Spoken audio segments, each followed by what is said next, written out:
Всем привет, друзья! Вы, наверное, в интернете часто видели вот эту вот фотографию. Там сравниваются две крупнейшие скульптуры человечества. Первая – это американская статуя свободы, и вторая – наша, русская Родина-Мать. К сожалению, не все жители нашей страны видели этот памятник вживую, а уже про создателей и про ее историю можно вообще промолчать. Так что ж, пришло время это исправлять. Сегодня в ролике Герасимов расскажет вам про одну из самых величественных и великолепных скульптур российской архитектуры – Родина-Мать. Родина-Мать была построена в 1959-1967 годах. Ее строительство было посвящено всем солдатам, погибшим во времена Великой Отечественной войны. Ведь чтобы понять этот памятник архитектуры, нам необходимо окунуться в его историю. Все, что от вас требуется, это лишь оставить комментарий под этим роликом, поставить лайк и подписаться на канал. Ведь это очень сильно поддержит меня и смотивирует сделать новый ролик. Родина-Мать – это не просто памятник, это совокупность исторических фактов, таланта архитекторов и всех переживаний людей тех времен. Давайте разбираться с вами по порядку. Почему для строительства этого памятника выбрали правый берег города Волгоград? Для наиболее юной аудитории моего канала следует окунуться в историю. До 1961 года этот город назывался Сталинград. И тут у нас с вами должна возникать ассоциативная цепочка, которая приводит нас к названию Сталинградская битва. Да, именно оттуда началась одна из самых кровопролитных и решающих битв Великой Отечественной войны. Это место стало священным для памяти и всех бойцов. И именно там решили увековечить этот памятник. Концепция памятника Родина-Мать изначально предполагала в себе арочный комплекс с различными скульптурами и аллеей славы. Но после долгих и упорных совещаний был принят проект Евгения Вучетича и Николая Никитина, который подразумевал в себе возвышение одной монументальной, но жесткой статуи. Также стоит отметить, что Родина-Мать входит в легендарный архитектурный триптих «Меч Победы». Это многим известный постумент «Тыл фронту», который находится в Магнитогорске. Собственно говоря, сама Родина-Мать, которая сделана в Сталинграде. И воин-освободитель, который был расположен в Берлине. По задумке авторов, меч, который был выкован на Урале, был поднят Родиной-Матерью в Сталинграде и опущен при победе в Берлине. Да, интересная концепция, сейчас немного таких делают. Это действительно величайшая работа, и сейчас я хочу вас познакомить с архитекторами, с главными архитекторами, которые разрабатывали этот проект. Евгений Викторович Вучетич родился 28 декабря 1908 года. Как и многие известные люди, с детства увлекался уже своим делом. Когда маленький Женя немного подрос, он вырезал из мыла затейливые фигурки и прятал их под кровать. Немного необычная для русского уха фамилия была получена будущим прославленным скульптором от отца, который был черногорцем. Он был также еще и геологом. Матерью его была Анна Андреевна, имевшая французские корни. Она работала преподавателем, и Вучетич всегда гордился своими дворянскими корнями. Когда Евгению исполнилось 12 лет, началась гражданская война. Ростов, где он жил в то время, переходил то к красным, то к белым.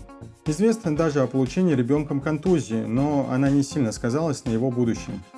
Занимаясь в средней школе, Вучетич все свободное время отдавал лепки. Знакомые, видя способности мальчика, посоветовали матери записать ребенка в художественную школу, куда Вучетич и был принят в 1926 году. В школе он работал с огромным увлечением. Главным образом его привлекали события времен Гражданской войны, с которыми он ознакомлен по рассказам демобилизованных красноармейцев из первой конной армии. Он увлекся изображением битв, стремительно скачущих всадников, разящих врагов.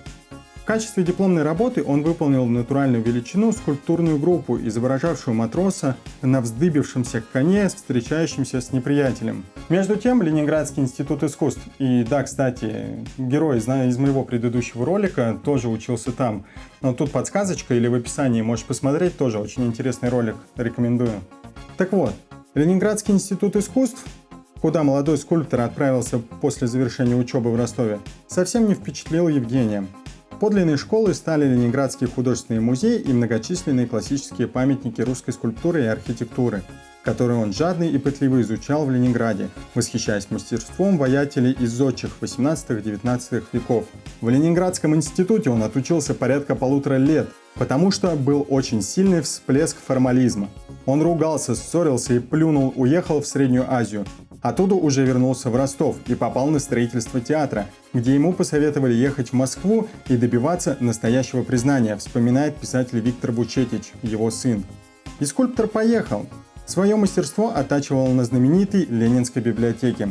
Он был одержим, упрям и удачлив, и в 1937 году на Всемирной выставке в Париже несколько работ Вучетича удостоились золотой медали. Нашим вторым героем является Николай Васильевич Никитин. Он также был известным советским скульптором и архитектором. И, кстати, именно он был указан в табличке памяти строителей Останкинской телевизионной башни. Если хочешь узнать поподробнее, переходи либо вот тут вот подсказочка, либо в описании. И смотри ролик. Так вот, семья Никитиных издавна проживала в сибирском городе Тобольске, в Тюменской области. Отец будущего архитектора Василий Васильевич Никитин в 1905 году участвовал в революционном движении, был арестован и выслан в Тобольск. Вместе с ним приехала его молодая жена Ольга Николаевна Никитина. Василий Васильевич стал секретарем и писателем в Тобольском суде, а 2 декабря 1907 года у Никитиных родился сын Николай. А 2 годами позже на свет появилась дочка Валентина. В 1911 году вместе со всей семьей он переехал в город Ишим и открыл частную адвокатскую практику. И когда в 1915 году 8-летний Коля пришел поступать в приходское училище, он уже умел бегло читать и писать. Через 2 года мальчик с отличием окончил 2 класса этого училища, и его сразу приняли в мужскую гимназию. Но проучился он в ней недолго. Закончил только 1 класс. Благополучную жизнь семьи нарушила гражданская война. Красные наступали. И осенью 1919 года вместе с отрядами Колчака Никитины уехали в город Новосибирск. Николаю пришлось взять на себя хозяйственные хлопоты. Таскать с речки воду, колоть дрова и даже варить патоку на печке, которую он сам же и сложил из старого кирпича. Юноша был крепкого телосложения и очень силен физически. Мог, например, переплыть реку Обь. Но однажды с ним случилось несчастье. Летом 1924 года Николай собирал ягоды в тайге, и его укусила гадюка, на которую он наступил босой ногой. Полгода он лежал в больнице, ногу планировали даже ампутировать, но тогда все обошлось, слава богу. И еще полгода Никитин передвигался на костылях. Потом научился ходить самостоятельно, но хромота осталась на всю жизнь.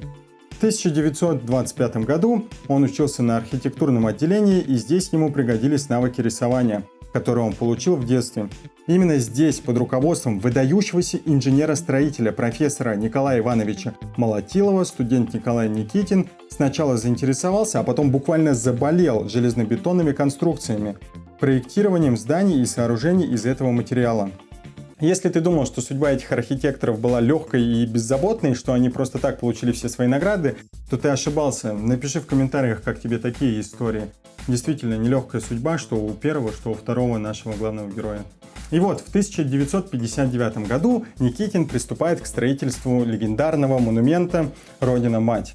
Вместе с Вучетичем они разработали данную концепцию и начали строительство, естественно.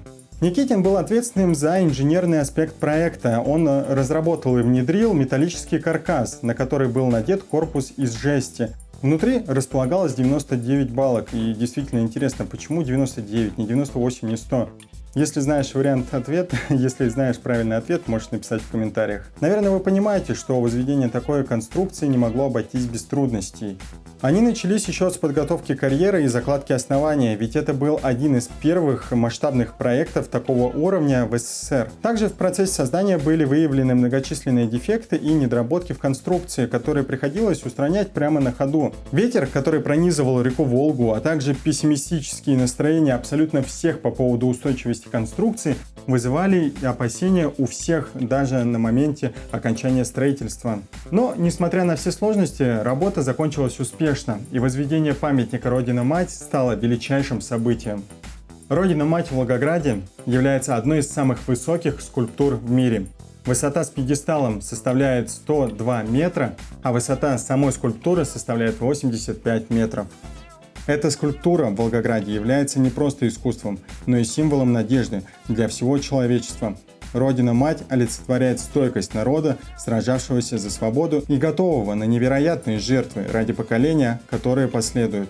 Мартин Лютер Кинг. Абсолютно весь мир, включая современников, восхищается памятником Родина-мать. О истории создателей можно вообще снять отдельный фильм.